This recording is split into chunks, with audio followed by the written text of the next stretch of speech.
Louvado seja nosso Senhor Jesus Cristo, para sempre seja louvado. Em nome do Pai, do Filho e do Espírito Santo. Amém. Hoje, segunda-feira, dia 8 da terceira semana do tempo quaresmal. Vamos agora ouvir a palavra de Deus, o Santo Evangelho. O Senhor esteja convosco, Ele está no meio de nós. Proclamação do Evangelho de Jesus Cristo, escrito segundo São Lucas. Jesus, vindo a Nazaré, disse ao povo na sinagoga: em verdade eu vos digo, que nenhum profeta é bem recebido em sua pátria. De fato, eu vos digo, no tempo do profeta Elias, que não choveu durante 13 anos e 6 meses, e houve grande fome em toda a região, havia muitas viúvas em Israel.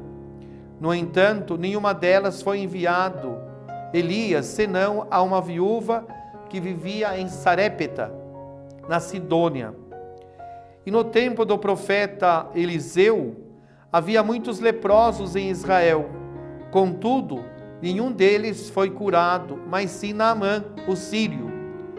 Quando ouviram essas palavras de Jesus, todos na sinagoga ficaram furiosos.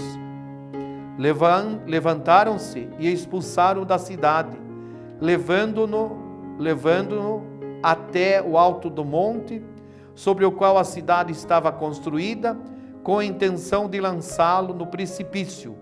Jesus, porém, passando por meio deles, continuou seu caminho. Palavra da salvação.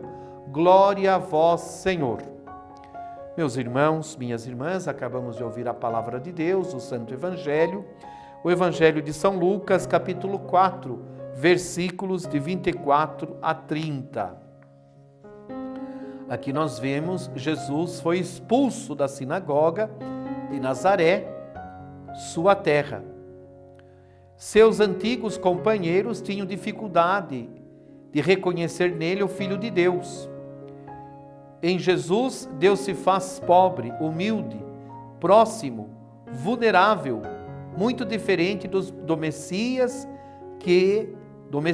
esperado e do Deus que imaginamos. Nós vemos como naquele tempo nós podemos correr o risco de ver a manifestação de Deus em grandes coisas. E tenha certeza que Deus realiza grandes coisas, mas é sempre nos pequenos gestos que nós somos capazes de perceber Deus. Mas eu chamaria a atenção de todos, irmãos e irmãs, e em todo o Evangelho nós somos convidados a olhar para Jesus. Aqui Jesus coloca fatos em relação ao povo naquele tempo que não estavam abertos à ação de Deus. Tinham talvez outras preocupações. E aqui, além de Jesus dizer o que acontecera nas outras duas situações, eles agiram do mesmo jeito. Eles não concordaram com aquilo que Jesus falava. Não concordaram. E tiveram a intenção de jogá-lo no precipício. E eu, quando medito este Evangelho, costumo sempre partilhar o último versículo 30, que diz: Jesus, porém, passando por meio deles, continuou o seu caminho. Isto é muito interessante observarmos. Jesus tinha um foco, Jesus tinha uma meta.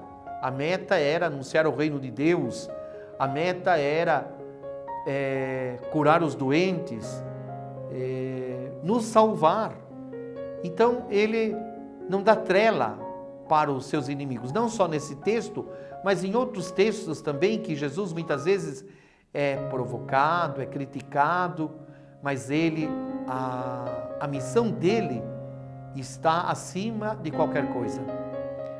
E aqui nós aprendemos, irmãos e irmãs, que nós somos cristãos e nós devemos ter muito claro qual é a nossa missão, a nossa meta, porque senão nós também corremos o risco de qualquer coisa ficarmos muito melindrosos, qualquer coisa a gente ficarmos desanimados, dizer, não consigo, não posso.